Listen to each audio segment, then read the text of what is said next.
sababu sitaki urongo, nimekuja na katiba yao na kanuni zao hizi hapa, ili niwasomee mwelewe.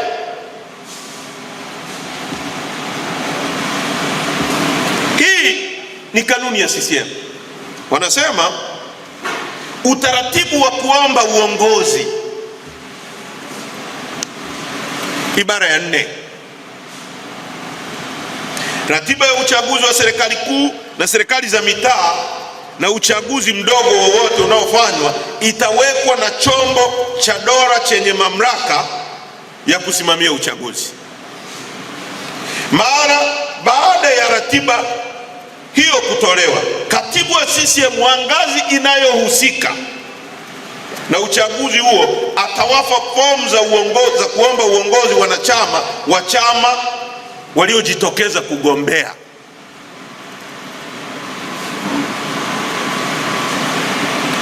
Ili kuchukua fomu na kurudisha.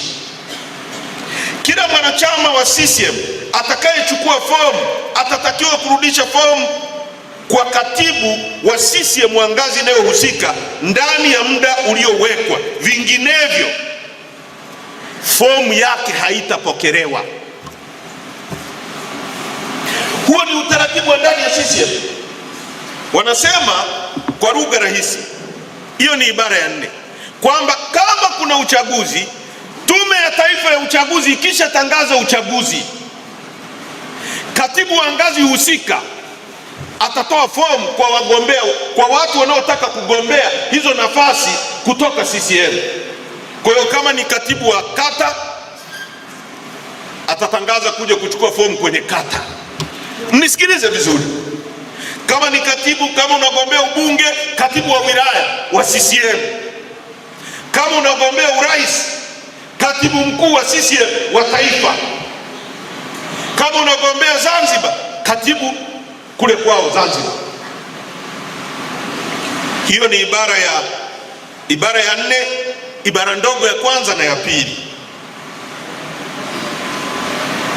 Wameeleza, wanasema wanachama wanaogombea nafasi ya urais wa Jamhuri ya Muungano wa Tanzania watachukua na kurudisha fomu kwa katibu mkuu wa CCM makao makuu ya ofisi ndogo Dar es Salaam.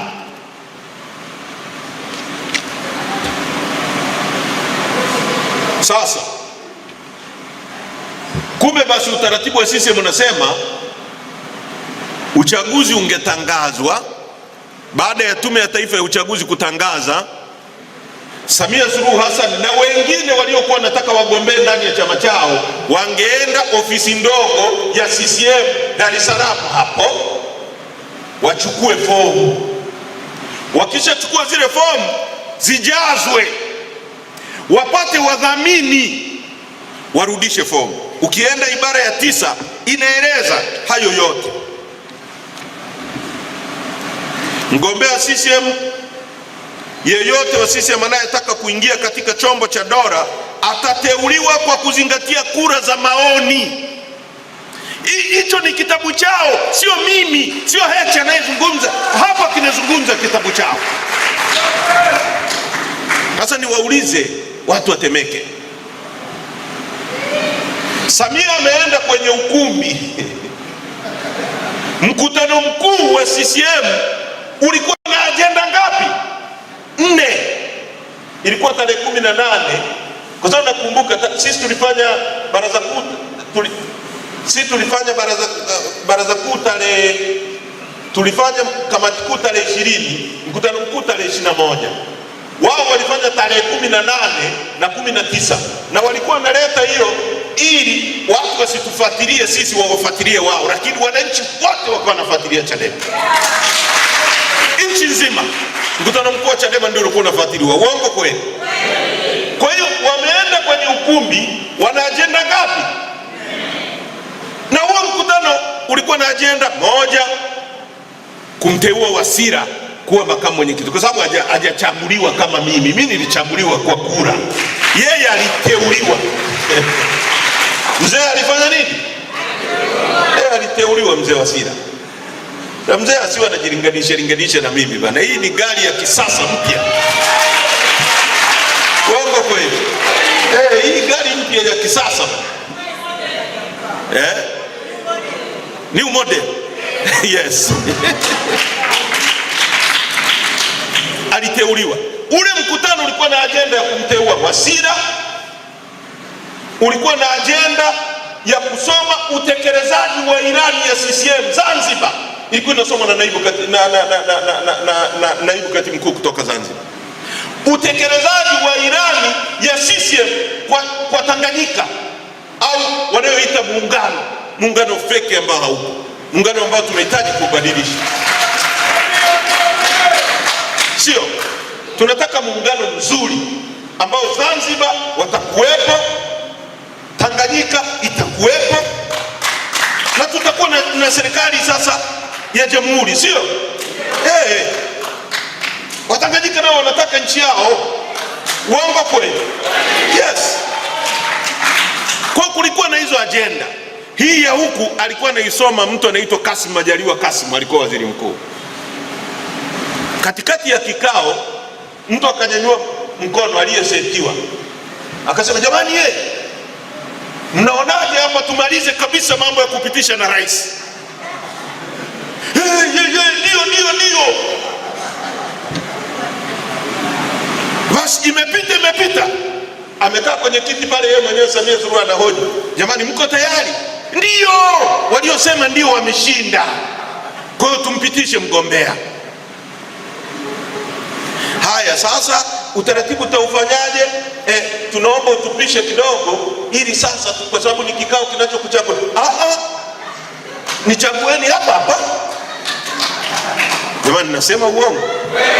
Nasema uongo? Kwa hiyo unachaguliwa umekaa kwenye kiti hapo. Yaani kwa mfano mwaka jana sisi tulikuwa na uchaguzi, ilipofika wakati wa uchaguzi Mboya alipishwa kwenye kiti. Uongo kweli? Wajumbe wa mkutano mkuu wako hapa, nyosha mkono tuone. Si Mboya alipishwa kwenye kiti bali? Kiti kikakaliwa na mtu anaitwa Mwakajoka, tulikuwa naye bungeni kutoka Tunduma, ndiye alikaa kwenye kiti wakati kura zinapigwa, kwa sababu ni principle ya kawaida, you cannot be a judge of your own case. Ukiwa jaji wa kesi yako mwenyewe utajipendelea. Tunaelewana vizuri? Sasa eti yule mama, uchaguzi unaendelea, anasema mimi hapa piga kura, nimekaa hapa. Kwa hiyo akapitishwa, ndio mgombea. Mwezi wa kwanza, katiba yao ibara ya 4 inasema usubiri mpaka uchaguzi utakapotangazwa. Cha kwanza wamepitisha mgombea, ratiba ya uchaguzi haijatangazwa, ya uchaguzi wa serikali. Hajachukua fomu, hajajaza fomu, hajarudisha fomu, hajatafuta wadhamini, hajachujwa na kikao cha neki, amepitishwa moja kwa moja na mkutano mkuu. Hizo ni kanuni zao zinasema hizo prosesi zote, sio Heche. Msajili yupo, Jaji Mtungi yupo, anaona. Jaji Mtungi kwa mujibu wa sheria ya vyama vya siasa, yeye ndo anapaswa kusimamia kanuni, kuona kwenye vyama vyote zinafuatwa. Mpaka leo Jaji Mtungi hajawahi kusema kwamba Samia hakufuata utaratibu wa kuchukua na kurudisha fomu ya chama chao. Hajawahi kuandikia CCM barua, hajawahi kutaka watoe maelezo. Huyo Jaji Mtungi ana uhalali gani leo Chadema tukikosea wa kutuandikia barua ya kutuambia tutoe maelezo?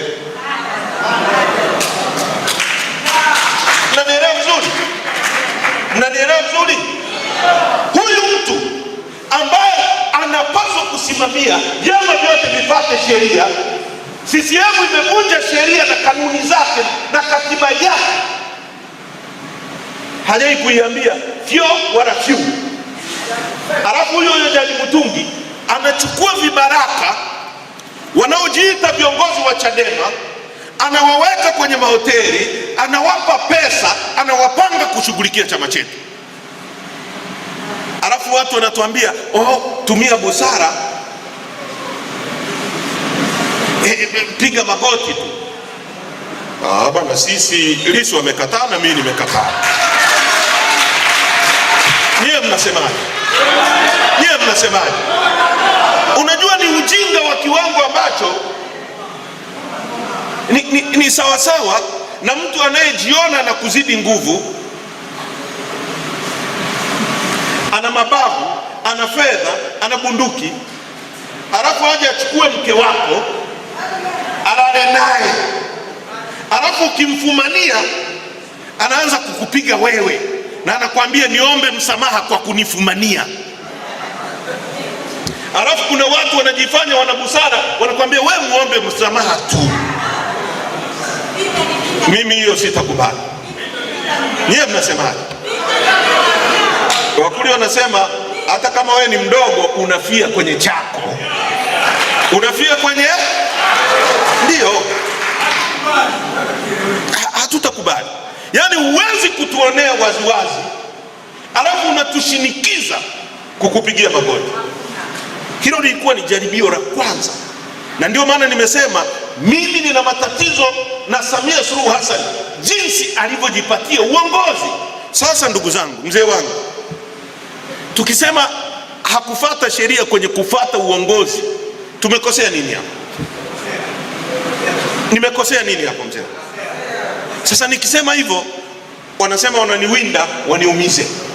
Lissu akisema hivyo kwamba kama unapindisha sheria ya chama chako ukija ukawa kiongozi wa nchi utapindisha sheria kwa sababu imekuwa ni utaratibu wako.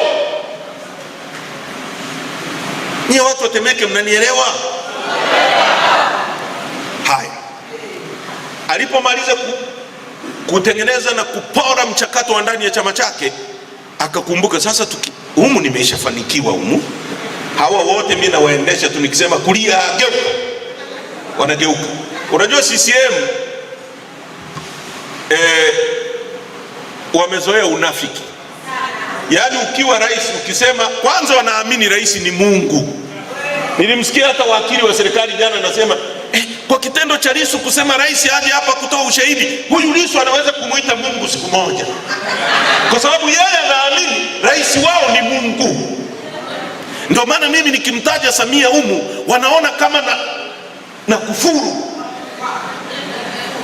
Samia ni binadamu tu, na alikuwepo Mkapa, alikuwepo Nyerere, alikuwepo Mwinyi, alikuwepo Magufuli, na kitendo hicho cha kuonesha hao watu wamekufa inaonesha na wao ni binadamu. Kama Mwinyi asingekufa, Mkapa asingekufa, Nyerere asingekufa na Magufuli, tungesema ukiwa rais unakuwa Mungu. Mungu si ndio hafi ndugu zangu? Wengine wote wanakufa. Kwa hiyo alipomaliza mchakato wa ndani ya chama chao akakumbuka kwamba huku nje nina chuma kilichopigwa risasi 17 kinatembea, nitakikabili vipi? Nikienda kule Tarime nikutane na wananchi halafu aje Lissu, nitaeleza nini mimi? Hatua ya pili, kamata Lissu, mpe kesi ya uongo. Wakamkamata tarehe 9 mwezi wa 4, wakambambika kesi. Wamekaa naye. Katikati hapo wana CCM wakaanza kupinga, jamani utaratibu wa kufuatwa si nini. Yule Malisa wakamkamata wakamweka ndani, wakamfungulia kesi ya uhaini. Mpina akaruka akaenda ACT, wakaenda kule. Mpina ameenda kuchukua fomu, tume ikamnyima fomu. Yaani tume ya uchaguzi eti mtu anaenda kuchukua fomu, na tukupi fomu sasa, tukupi hata. Hiyo ni tume kweli ndugu zangu?